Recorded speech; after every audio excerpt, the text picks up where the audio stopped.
Okay. Salad. Mm. Kani-kani ko kasi nilihit. Ano ka? Ano pa? Biting the tongue. Let's see. Unsay reaction ni Sherwood when he sees this.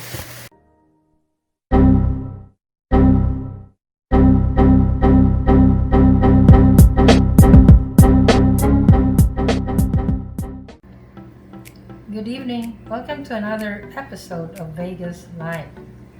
Ang atong lutuan karon is ginataang crab and shrimp together.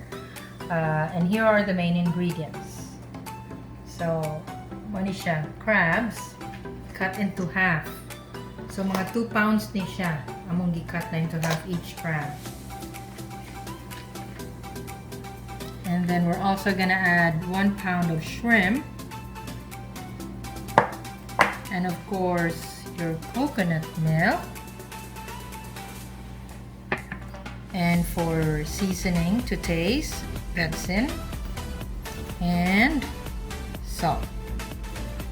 We're also going to add red squash, kalabasang pula. And then of course, onions and garlic. So, ingon na lang kasimple ang imong ingredients. Okay, so now we're gonna cook ang ginataang crab and shrimp together. So in your frying pan, you add enough lang nga oil para magisa nimo ang imuhang onion and garlic. So dungagan ako gamay. Okay? And wait until it's medyo little bit hot. Medyo init-init. Okay? So we're gonna start with your garlic. Once init na ang mantika, so saute na siya. And then, ang onion.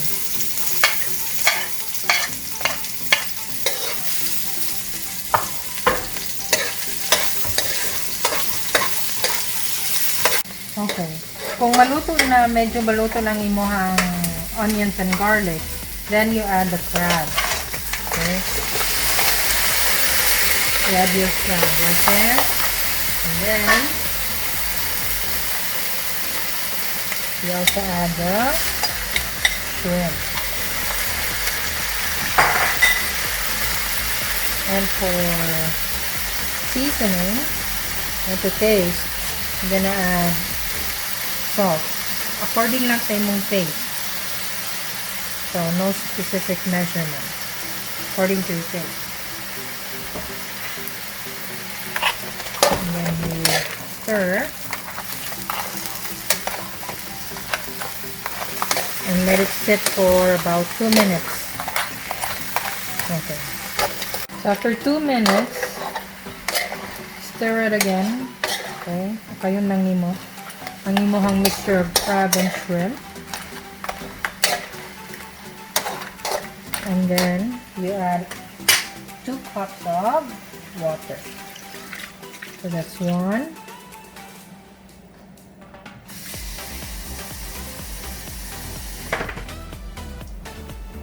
And 2.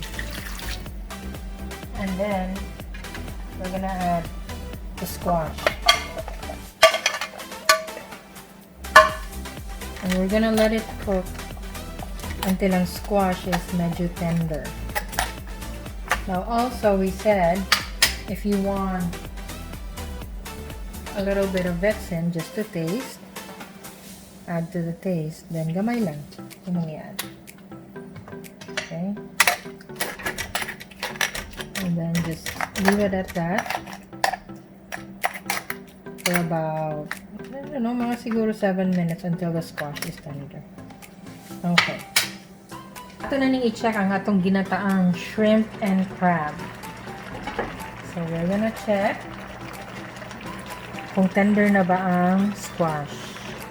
Kahit pa siya gamay. So, it's not that tender yet. Therefore, mag-add ta og another cup of water.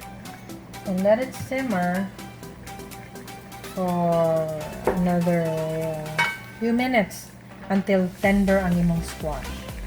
So, ako ni siya i-cover para mas dali ang iyang paghumok sa kalabasa. So, ato na po ni-check ang ato ang giluto. Atong test kung humok na ba ang squash. So, medyo humok na siya.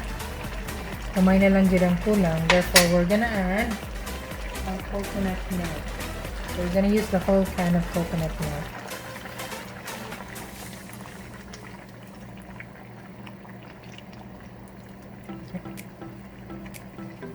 And then after adding the coconut milk, we're gonna let it simmer again. We're gonna check again. Ang atong i-check ang kalabasa. Humok na siya. So guys, this is ready. Ang atong ginataang crab and shrimp. Should we call it crab and shrimp medley? Okay, ready to eat. Don't forget to like and subscribe.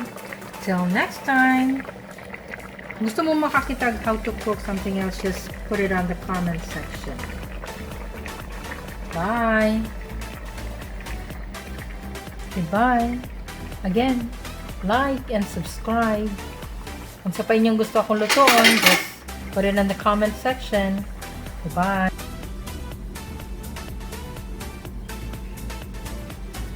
Wow, kalamian. Tinunuang crab ug pasayan with kalabasa.